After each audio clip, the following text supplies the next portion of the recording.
ಜೀನವಾಲ್ಜಿನಿಗೆ ಹೇಳ್ತಿದ್ದಾನೆ, take them, give him a silver candlesticks. ತೆಗೆದುಕೊಂಡು ಹೋಗು ಅಂತ ಅವನಿಗೆ ಕ್ಯಾಂಡಲ್ ಸ್ಟಿಕ್ಸ್, ಸಿಲ್ವರ್ದು ಕ್ಯಾಂಡಲ್ ಸ್ಟಿಕ್ಸ್ ಅನ್ನು ಕೊಟ್ಟುಬಿಡ್ತಾನೆ. ಬಿಷಪ್,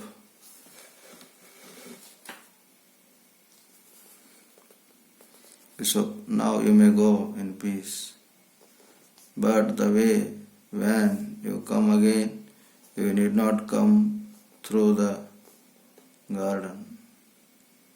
Now you may, ಈಗ ಬಿಷಪ್ ಹೇಳ್ತಾರೆ, ನೀ ಈಗ ಹೋಗು. By the way, when you come again, you need not come through the garden. ಆಯಿತು, ಈಗ ನೀ ಮನೆಗೆ ಹೋಗು. ಇನ್ನೊಂದ್ಸಲ ನಾನು ಮನೆ ಕಡೆ ಬರಬೇಕಾದ್ರೆ ಗಾರ್ಡನ್ ಪಕ್ಕದಲ್ಲಿಂದ ಬರ್ಲಕ್ಕೆ ಹೋಗ್ಬೇಡ, ಕಾಂಪೌಂಡ್ ಜಿಗಿದು ಬರ್ಲಕ್ಕೆ ಹೋಗ್ಬೇಡ. You come always in and you can always come in and go out by the front door. ನೀನು ಯಾವಾಗ ಬಂದರೂ ಕೂಡ ಮೊದಲನೇ ಡೋರಿಂದ ಬರಬೇಕು, ಮೊದಲನೇ ಡೋರಿಂದ ಹೋಗಬೇಕು ಅಂತ ಬಿಷಪ್ ಹೇಳ್ತಿದ್ದಾನೆ. The doors of my house are never locked. ಏನಂದ ಆ ಒಂದು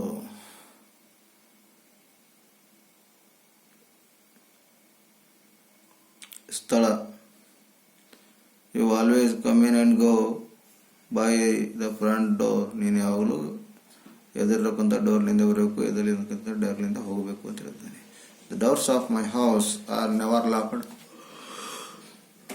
ನನ್ನ ಮನೆಯಲ್ಲಿ ಯಾವುದೇ ಡೋರನ್ನು ಲಾಕ್ ಮಾಡೋದಿಲ್ಲ. ದ ಡೇ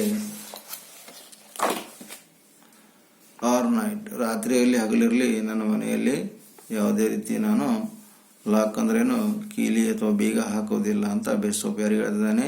ಜೀನವಾಲ್ಜಿನಿಗೆ ಹೇಳ್ತಿದ್ದಾನೆ.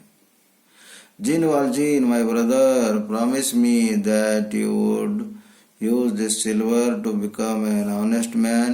Will you fulfill this promise?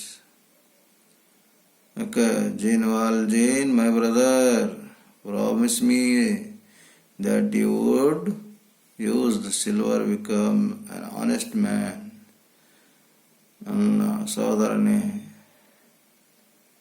ಈ ಸಿಲ್ವರ್ನ ತೆಗೆದುಕೊಂಡು ಹೋಗು, ಆದರೆ ನಿನ್ನ ಜೀವನದಲ್ಲಿ ತುಂಬ ಆನೆಸ್ಟ್ ಆಗಿರೋಕ್ಕಂಥ ವ್ಯಕ್ತಿ ಆಗು. Will you fulfil this promise? ಈ ಒಂದು ಪ್ರಾಮಿಸ್, ಈ ಒಂದು ವಚನ ನೀನು ನನಗೆ ಈಡೇರಿಸ್ಕೊಡ್ತೀಯ ಅಂತ ಬಿಷಪನು ಜೀನವಾಲ್ಜಿನಿಗೆ ಕೇಳ್ತಿದ್ದಾನೆ. ಕನ್ವಿಕ್ಟ್ ಆಗು, ಅಪರಾಧಿ ಏನು ಹೇಳ್ತಾನೆ ನೋಡಿ, ಎಸ್ ಐ ವಿಲ್. ಸೋಬ್ಸ್ ಅಂದರೆ ಬಿಕ್ಕುತ್ತಾ ಅಳುತ್ತಾ ಹೇಳ್ತಿದ್ದಾನೆ, ಎಸ್ ಸರಿ ನಾನು ಬರ್ತೀನಿ ಅಂತಕ್ಕಂಥ ಮಾತು. I feel I am A man again, I am not A wild beast. ಮತ್ತೆ ಅನಿಸ್ತು, ನಾನೀಗ ಮತ್ತೆ ಮನುಷ್ಯ ಆಗಿದ್ದೀನಿ, ನಾನು ಯಾವುದೇ ಕಾಡು ಪ್ರಾಣಿ ಆಗಿಲ್ಲ ಅಂತ ಹೇಳ್ತಾನೆ. ಹೆಲಿಯೋಸ್ ಅವನು ಹೋಗ್ತಾನೆ.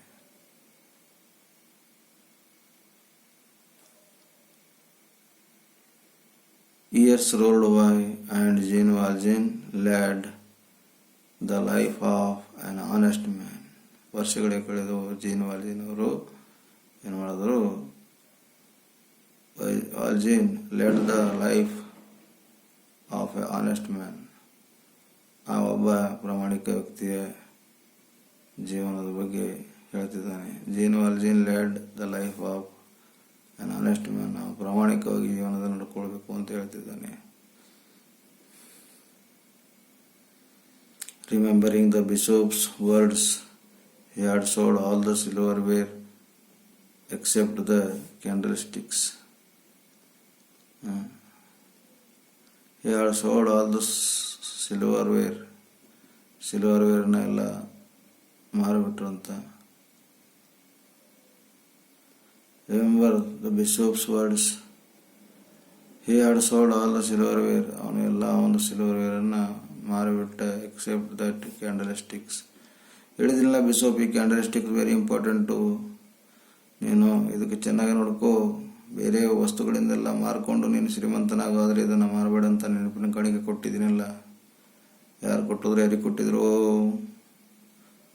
ಬಿಷಪ್ ಯಾರಿಗೆ ಕೊಟ್ಟಿದ? ಆ ಒಂದು ಬಡವನಿಗೆ, ಅವನ ಹೆಸರೇನಿದೆ? ಜೀನವಾಲ್ಜಿನಿಗೆ ಕೊಟ್ಟಿದ್ರಂತೆ.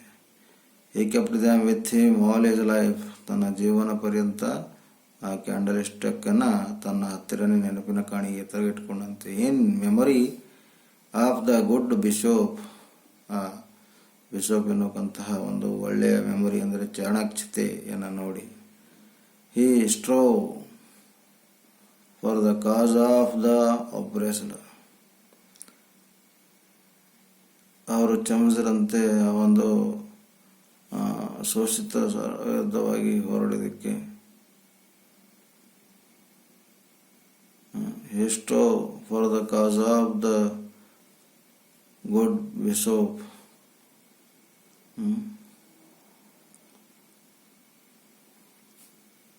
Life in memory, he keep them without him all the life.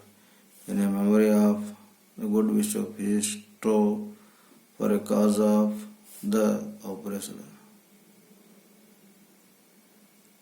ಅವರು he was strove for the cause of the oppressed and downtrodden and destitute. ಆಗ ಯಾರು ಅಂದರೆ ಆ ಬಿಷಪ್ಪು ಕರುಣೆ ಜೀವ ಹೊಂದಿಗಿದ್ದ, ಆ ದೇವಸ್ಥಾನಕ್ಕೆ ಹೋಗೋದ್ರಲ್ಲಾಗಲಿ ಹೆಲ್ಪ್ ಮಾಡ್ತಿದ್ದೆ. ಅದಕ್ಕೆ ಮತ್ತೆ ಆಪರೇಷನ್ ಅಂದ್ರೇನು, ಶೋಷಿತರು ಅಥವಾ ತುಳಿತಕ್ಕೊಳಗಾದವ್ರನ್ನ ಹೆಲ್ಪ್ ಆಗ್ತದೆ. Down trodden and destitute, ದಬ್ಬಾಳಿಕೆಯ ಒಳಗಾದವರು, and ನಿರ್ಗತಿಕರು, ಇವರೆಲ್ಲರಿಗೆ ಇವರು ಮಾದರಿಯಾಗಿದ್ದರು ಅಂತ ಹೇಳ್ಬೋದು. ಯಾಕಂದರೆ ಬಿಷಪ್ ಅವರು ತುಂಬ ಪ್ರಾಮಾಣಿಕ ವ್ಯಕ್ತಿಯಾಗಿರ್ತಾರೆ. ಇಲ್ಲಿಗೆ ಈ ಒಂದು ಡ್ರಾಮಾ ಮುಗೀತದೆ. ಮತ್ತು ಮುಂದಿನ ಪೋಯಮ್ ನೆಕ್ಸ್ಟ್ ಕ್ಲಾಸಲ್ಲಿ ನೋಡೋಣ. Okay, see you soon.